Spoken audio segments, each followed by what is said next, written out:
अम्मी मैं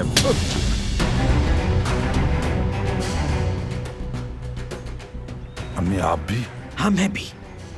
गधा कहीं का, सारा काम बिगाड़ दिया। मैंने कहा था सईद को सबक सिखाओ, लेकिन ये क्या किया तुमने? एक बच्चा मार दिया। पागल हो गए तुम, दिमाग खराब हो गया तुम्हारा। एक काम नहीं कर सके, सब कुछ बर्बाद कर दिया तुमने।